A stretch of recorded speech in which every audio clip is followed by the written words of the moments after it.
மத்திய நிதியமைச்சர் நிர்மலா சீதாராமன் செய்தியாளர்களை சந்திக்கிறார். அந்த காட்சிகளை பார்க்கலாம். அப்பவும் எஸ்ஐஆர் நடந்திருக்கு, 92ல் நடந்திருக்கு, 93ல் நடந்திருக்கு, 95ல் நடந்திருக்கு.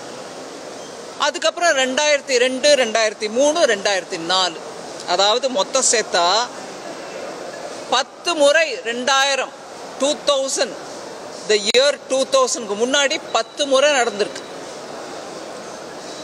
2000லேருந்து ஆரம்பிச்சு 2004ல் 3 முறை நடந்திருக்கு. அதெல்லாம் எஸ்ஐஆர் இல்லைங்களா?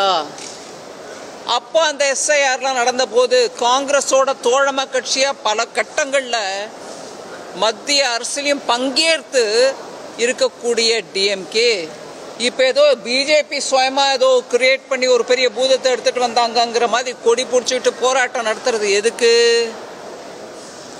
ஏன்னா எதுக்கு பண்ணுறாங்க அவங்க?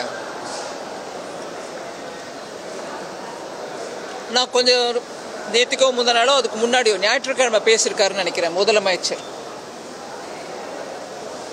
மாண்புமிகு முதலமைச்சர் திரு ஸ்டாலின் அவர்கள் ஒரு வீடியோ மெசேஜோ ஏதோ கொடுத்துருக்கார்.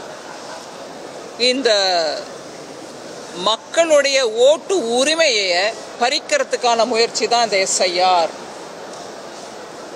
நம்மளுடைய ஓட்டு உரிமையை பாதுகாக்க வேண்டும். இந்த எஸ்ஐஆருங்கிறது ஒரு சூழ்ச்சி, இதில் நம்ம அமுட்டுக்க கூடாது அப்படின்னு நான் இங்கிலீஷில் இருக்கிறத தமிழில் சொல்கிறேன் உங்களுக்கு. அவரோட எக்ஸாக்ட் வார்த்தை என்னையோ எனக்கு தெரியாது, பட் அவருடைய வீடியோவோட சாராம்சம் இதுதான். ஸோ நீங்கள் பார்த்தீங்கன்னா எடுத்து விளக்கம் சொல்லும்போது கூட அவங்களுக்கு என்ன சொல்கிறோன்றது புரியாமல் பேசுகிறாங்கன்றதுக்கு இன்னொரு உதாரணம் கொடுக்குறேன்.